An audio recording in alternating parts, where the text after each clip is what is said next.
గుండె నిండా గుడి గంటలు అప్కమింగ్ ఎపిసోడ్ ఎలా ఉండబోతుందో ముందుగానే తెలుసుకుందాం.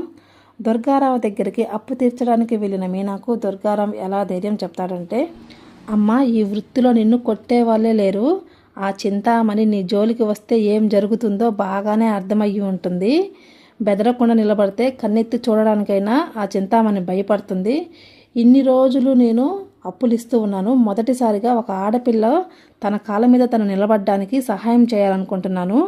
చూడమ్మా, నువ్వు ఎంత పెద్ద ఆర్డర్ అయినా తీసుకో, నీ వెనక నేనున్నాను. నీకు ఎంత డబ్బు సహాయం కావాలన్నా నేను చేస్తాను అని అంటూ అయితే భరోసా అయితే ఇస్తాడు. మనోజ్ బర్త్డేకి విష్ చేయడానికి అందరూ వెయిట్ చేస్తూ ఉంటాడు. అప్పుడే మనోజ్ కిందకు వస్తాడు.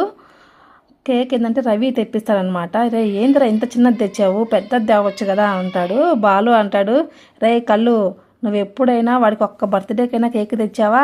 నీకు ప్రతి సంవత్సరం తెస్తాడు కదరా వాడు అని అంటాడు. కనీసం నీ పెళ్ళామైనా నీ కేక్ తెచ్చిందా అని అంటాడు బాలు. అందరూ మనోజ్కి కేకు తినిపిస్తారనమాట. కానీ మనోజ్ మాత్రం ఎవ్వరికి ఒక్క మొక్క కూడా పెట్టకుండా కేక్ని ఫ్రిడ్జ్లో దాచిపెట్టి నేను వచ్చి సాయంత్రం తింటానంటాడు. బాలు కోపం వచ్చి ఆ కేక్ని అంతా పిసికి పిసికి పాడు చేస్తాడు. రే, మాకు ఎవ్వరికి ఒక్క మొక్క కూడా పెట్టకుండా నువ్వే తింటావా, ఇప్పుడు తినరా, ఇప్పుడు తిననేసి కేక్ అంతా పిసికేస్తాడనమాట. బాలు వాళ్ళ ఇంటికి బాలు ఫ్రెండ్ రాజేష్ వాళ్ళ వైఫ్తో వస్తాడు. ఎలాగో వచ్చారు కదా, టిఫిన్ చేసి వెళ్ళండి అని పిలుస్తారనమాట. ఇంకా టిఫిన్ చేస్తూ ఉంటారు. మనోజ్ ఏమో నాకు ఆకలి అవుతుంది అని గోల్ చేస్తూ ఉంటాడు. రే, వాళ్ళు వింటారా? ఎందుకు అంత పెద్దగా అరుస్తున్నావు? నీకేమైనా పురుగు కుట్టిందా, లేకపోతే నీకేమైనా మెంటల్ ఎక్కిందా? వాళ్ళు వింటారా అని అయితే బాలు అరుస్తూ ఉంటాడనమాట. కానీ మనోజ్ వినకుండా పెద్ద పెద్దగా కేకలు వేయడంతో రాజేష్ వాళ్ళ భార్య అయితే అవమానంతో అక్కడి నుంచి వెళ్ళిపోతారు. అమ్మయ్య, దరిద్రం వదిలింది, ఆఫ్టర్ ఆల్ డ్రైవర్ అని మనోజ్ అయితే హేళనగా మాట్లాడతాడు. నువ్వే వెళ్ళి ముట్టించావా రోహిణి అంటుంది మీనా. అయినా అత్తయ్య నిన్ను అడుక్కునేదానిలాగా హీనంగా తరిమేస్తూ ఉంటుంటే నేను నా భర్త ఆపి నీ కాపురాన్ని నిలబెట్టాం చూడు, అందుకు ఇప్పుడు మేము బాధపడతా ఉన్నాము.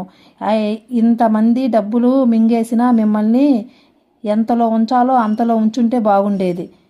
శృతి అంటుంది, ఇద్దరికి సిగ్గు శరం లేదు. భర్త ఇలాంటి వాడు అయినప్పుడు వైఫ్ కంట్రోల్ చేయాలి కదా. 40 లక్షలు కొట్టేసి బిజినెస్ పెట్టించిన ఈ ఫ్రాడ్ లేడీకి కల్చర్ కూడా తెలుస్తుందా అని శృతి అనగానే రోహిణి పెద్దగా శృతి అని అనగానే షటప్ అంటుంది శృతి. రే, ఏంటి ఇప్పుడు నీకు టిఫిన్ కావాలా? రారా కళ్ళు అని బాలు మనోజ్ని లాక్కెళ్ళి టిఫిన్ అంతా నోట్లో కుక్కి పెడతాడు. ఆ గొడవ ఎక్కడి వరకు దారితీస్తుందో నెక్స్ట్ వీడియోలో తెలుసుకుందాం. Thank you for watching.